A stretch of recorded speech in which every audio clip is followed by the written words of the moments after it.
قال الإمام مسلم رحمه الله: حدثني أبو خيثمة زهير بن حرب حدثنا وكيع عن كهمس عن عبد الله بن بريدة عن يحيى بن يعمر قال: كان أول من قال في القدر، أي بنفي القدر، في البصرة معبد الجهني عليه من الله ما يستحقه. فانطلقت أنا وحميد بن عبد الرحمن الحميري حاجين أو معتمرين، فقلنا: لو لقينا أحدا من أصحاب رسول الله صلى الله عليه وآله وسلم فسألناه عما يقول هؤلاء في القدر. قال: فوفق لنا عبد الله بن عمر داخلا المسجد فاكتنفته أنا وصاحبي، أحدنا عن يمينه والآخر عن شماله، وظننت أن صاحبي سيكل الكلام إلي، فقلت: أبا عبد الرحمن، إنه قد ظهر قبلنا ناس يقرؤون القرآن ويتقفرون العلم، يعني يبحثون عن غوامض العلم وخوافيه ودقائق مسائله، وذكر من شأنهم، ويزعمون أن لا قدر، وأن الأمر أنف أي مستأنف، يعني لا يعرف الله الأشياء إلا بعد أن تقع وبعد أن تحدث، لا يعرفها قبل أن تقع، تعالى الله عن ذلك علوا كبيرا. فقال عبد الله بن عمر رضي الله عنهما: إذا لقيت أولئك فأخبرهم أني بريء منهم وأنهم براء مني. والذي يحلف به عبد الله بن عمر: لو أن لأحدهم مثل أحد ذهبا فأنفقه ما قبل الله منه حتى يؤمن بالقدر.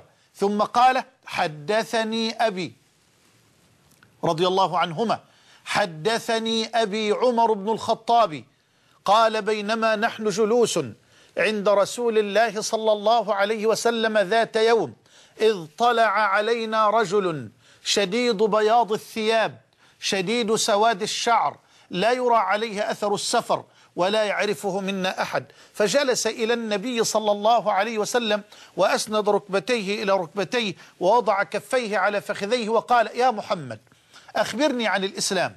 قال: الإسلام أن تشهد أن لا إله إلا الله وأن محمد رسول الله، وتقيم الصلاة، وتؤتي الزكاة، وتصوم رمضان، وتحج البيت إن استطعت إليه سبيلا. قال: صدقت. قال: فعجبنا له، يسأله ويصدقه. قال: فأخبرني عن الإيمان. قال: أن تؤمن بالله وملائكته وكتبه ورسله واليوم الآخر والقدر خيره وشره. قال: صدقت. قال: فأخبرني عن الإحسان. قال: أن تعبد الله كأنك تراه، فإن لم تكن تراه فإنه يراك. قال: فأخبرني عن الساعة. قال: ما المسؤول عنها بأعلم من السائل. قال: فأخبرني عن أمارتها. قال: أن تلد الأمة ربتها، وأن ترى الحفاة العراة العالة رعاء الشاء يتطاولون في البنيان. ثم انطلق، يعني السائل، فلبثت مليا، يعني عمر، فقال، يعني المصطفى: أتدري من السائل يا عمر؟ قلت: الله ورسوله أعلم. قال: إنه جبريل أتاكم يعلمكم دينكم.